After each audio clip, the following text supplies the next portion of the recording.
Hello and welcome to another episode of Brand Retro. Today on the podcast we have Ben Gutman. Ben, how are you today? It's great to be here, Mike. Thanks for having me. Yeah, so the other thing that I should have mentioned in the intro, but I'll do it now, is you just wrote a book called Simply Put. Tell us a little bit about that book. I haven't read it myself, so I'll be honest about that, but I think it's interesting. I think the topic is interesting, and I think even though I haven't read it, I like where it's going as far as simple messaging. So tell me a little bit about the book and kind of the inspiration that went into that. Awesome. I appreciate it. Yeah. So my first book, Simply Put, Why Clear Messages Win and How to Design Them, came out. We're talking right at the beginning of January. It came out last year in October. It was a ton of fun to put together. My first book, my first time writing something like this, and I can talk about the experience. And for anybody know, there's lots of people, in our shoes that look to write books at some point. So it was really cool to go through it.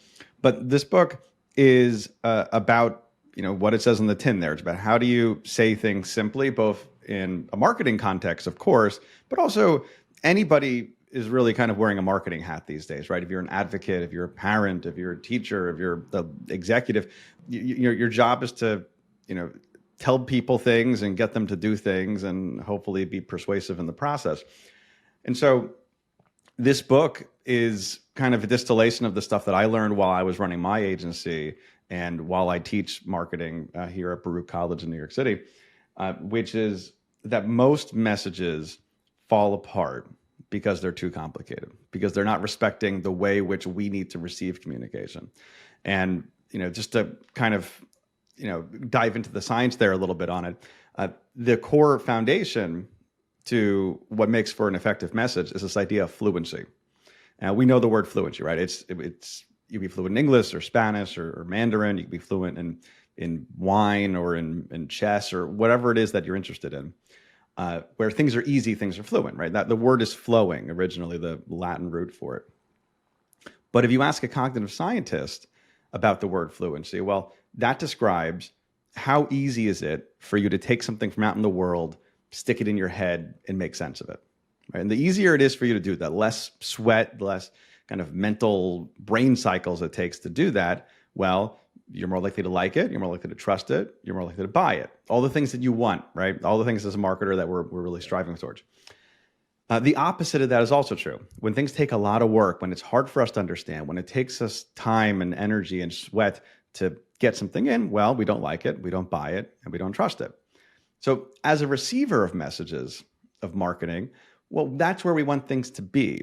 But the problem is when we're on the other side of things, when we're communicating, when we are putting that ad together or sending that email or proposal, we're pulled in the other direction, right? We're pulled in terms of complicated. We are more often likely to add than subtract. We're incentivized to kind of, throw a wall of words out there, add an extra paragraph or whatever it is.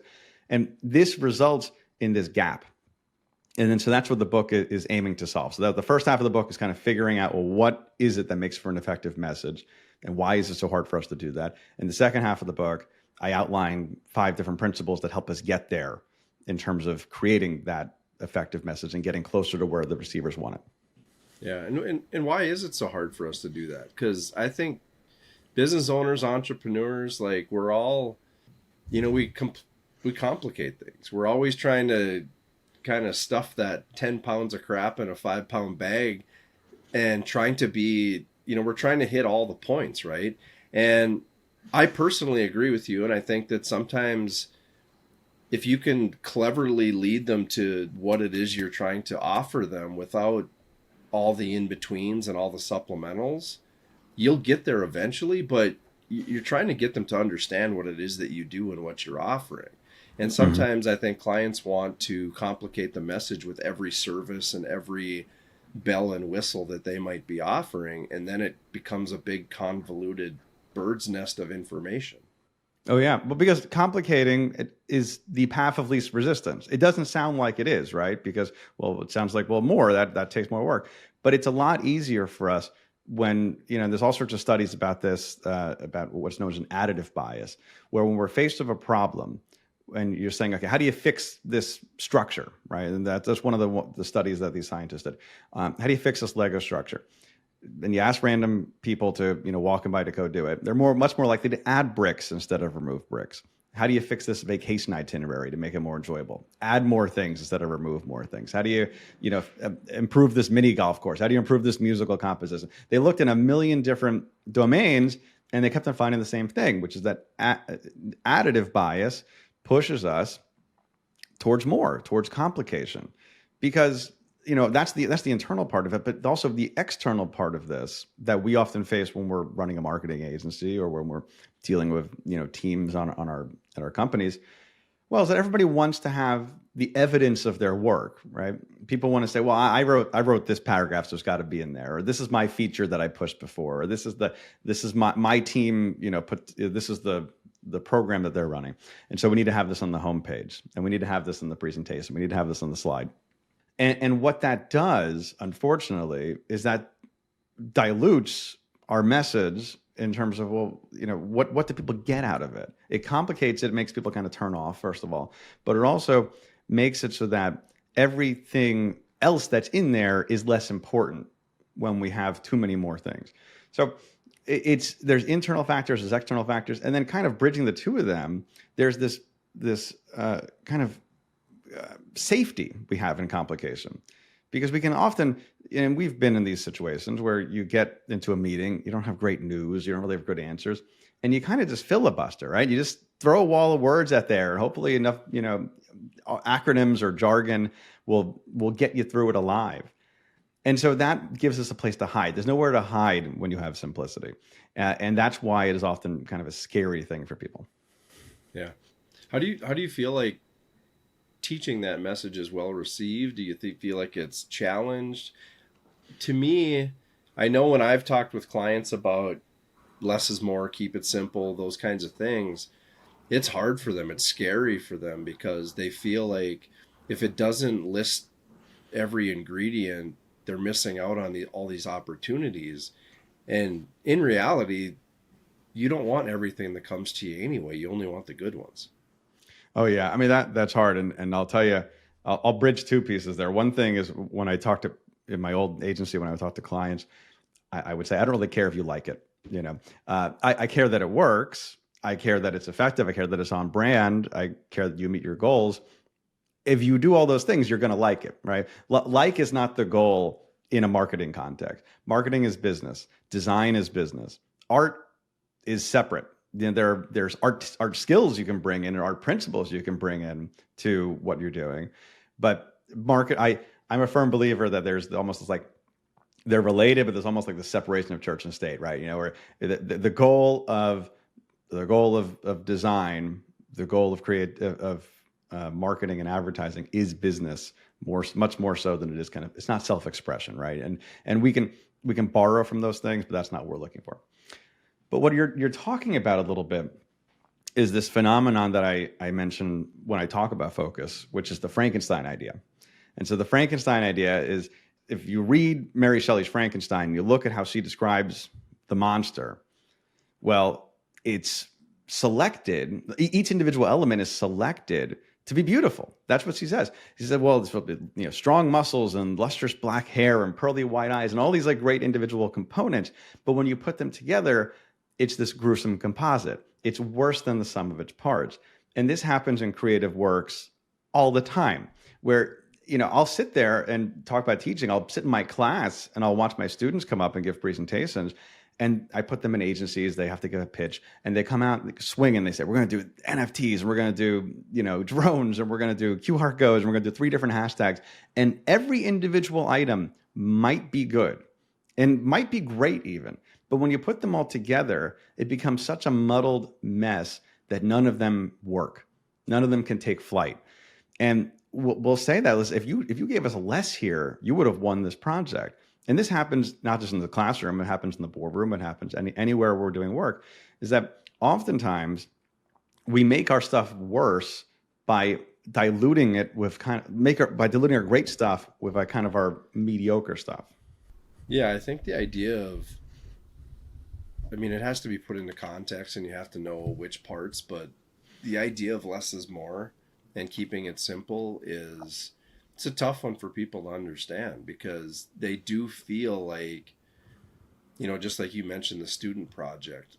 I have clients that they just feel like if there's not 15 hashtags and there's like, if you're not throwing 7 kinds of smoke at everything, you're not doing it right. And it's a good reminder for me, but it's a good reminder to start the year with, go to my clients with this idea to say, there's a time and a place, and less is more, and it's about clarity more than it is this complexity that we're seeking, because your potential audience, your potential clients, they can't see through all that all the time, and Oh you're yeah, potentially making it worse.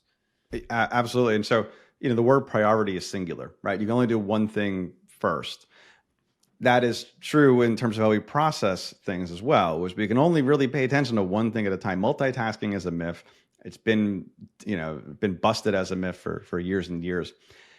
But we still somehow believe that when we're throwing stuff out there that we can say, my product is great because of X, Y, and Z, and A, B, C, D, E, F, and go all the way around.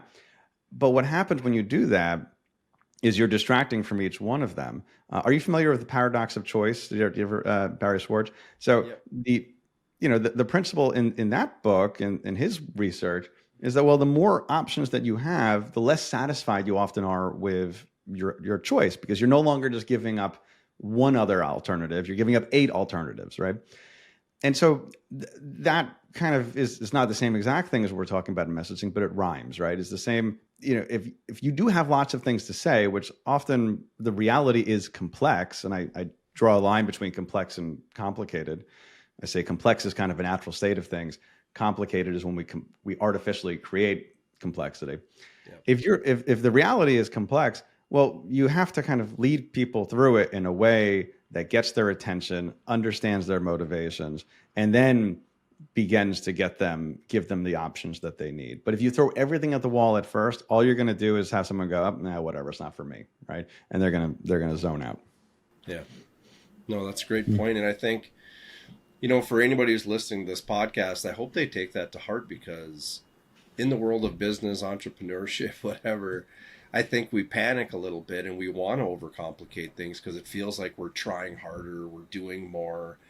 The more swings I take, the more chances there is to, hit the ball. And it's like, not necessarily, to slow down and to be methodical and to kind of embrace this idea of simple is huge.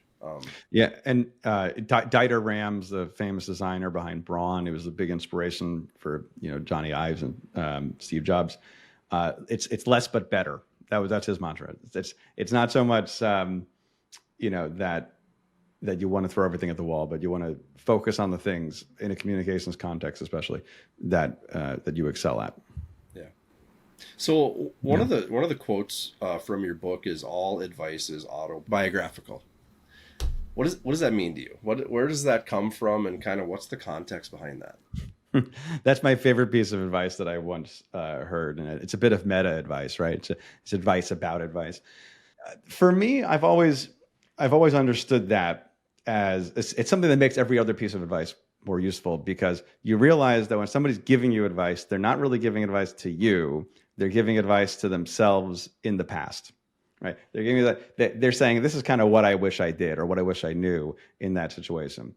And when you can understand it's coming through that lens, well, all of a sudden you can make a lot more use out of the things that people are telling you. My brother is getting married later this year, and I just saw him over the holidays, and I was saying to him and his fiance, I was like, oh, you should do this for the wedding and this for the wedding. Here's my advice. He used to do it. And I always wanted to, I'm thinking to myself after the fact, I was like, oh yeah, I'm just telling me 5 years ago what I would have told myself before I got married, right? Is that this is how I would have, this is what I wish I knew at the time. And so if the person giving the advice is in a similar situation, has similar kind of traits and resources and whatever goals that you have, well, then you can say, hey, that might be more worthwhile. But if somebody's coming and their situation is different, well, okay, take that with a bigger grain of salt at that point. Right. And just to be blunt, because I do share this with my clients as well, is that sometimes people give you advice because they want to hear themselves talk. Like they don't necessarily know the score. They don't know the context. They don't know the road that you took to get here. somewhere in the process, somebody opened the door for them to share their thoughts or their critique, and they took it. They sometimes just want to hear themselves, and they might, somewhere in there be trying to help, but at the same time, there's so many things there that are kind of not connected to where we're at, what the context is, that to your point, we have to take that stuff with a grain of salt, and we have to analyze it after we get it, like after that guy at Home Depot gives you this advice, you got to take that and go, okay, well, let's see what he's really saying here and what parts apply to where we're at in the process, and then go from there. If it's good advice, it's good advice, but I think it's important that people kind of break it down and kind of give it the filter it needs. Oh yeah, and there's another quote which I love. It's from John Steinbeck. He says, "No one wants advice, only corroboration." Right? Like, we don't really want people to tell us what to do. A lot of times, we want people to validate our previous assumptions. Right. Or to give them an argument. Like I have clients that are looking, like you said, I'm looking for corroboration or something to kind of strengthen my argument, but again, none of the context is taken into consideration, which is important. And I think the big thing, kind of just to wrap this up, I think the idea of understanding that feedback from people and also the ability to keep it simple is you have to have the awareness. You have to have the brand awareness, and you have to have the understanding of what makes your business tick to be able to do those things and to kind of filter that information and how to kind of create your message. Yeah, absolutely. So what's your advice going into 2024 for any young business entrepreneurs? This is kind of the reset week for people. And I personally have my own opinions on this, but what is your version of how to start the year and how to reset? Oh boy. And this is a tough one after saying all advice is autobiographical, right? I would say a couple different things. I think that, and these are going to sound a little contradictory, but milestones are important. And, people think that they're not always. They think, okay, well, they say, oh, yeah, there's a line of reasoning, or cynicism rather, that people around this time of year say, well, why should I start today? How is January 1st different than, any other day of the year?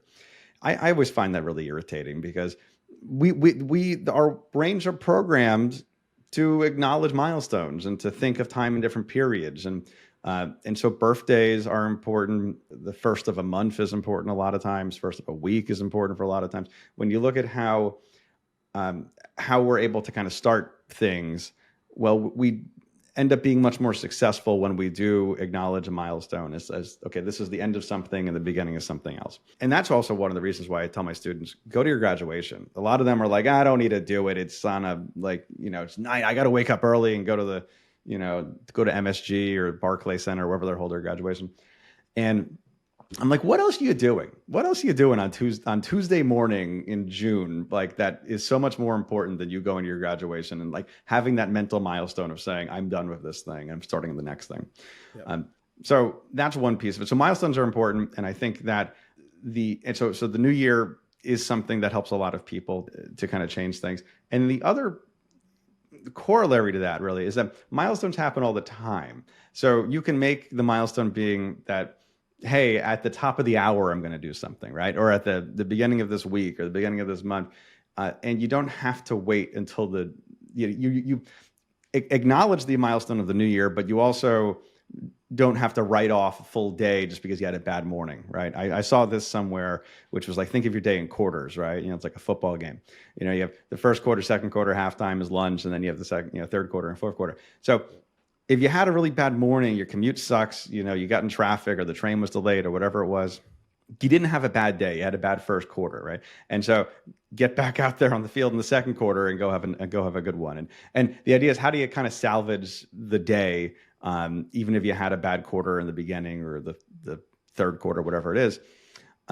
And so by giving yourself more milestones, you give yourself more opportunity to use their power. Yeah. No, I think that's all great advice. The one I would add is that I think it's important to, as much as I'm in favor of being a disruptor, I think it's important to leverage the mindset of the masses.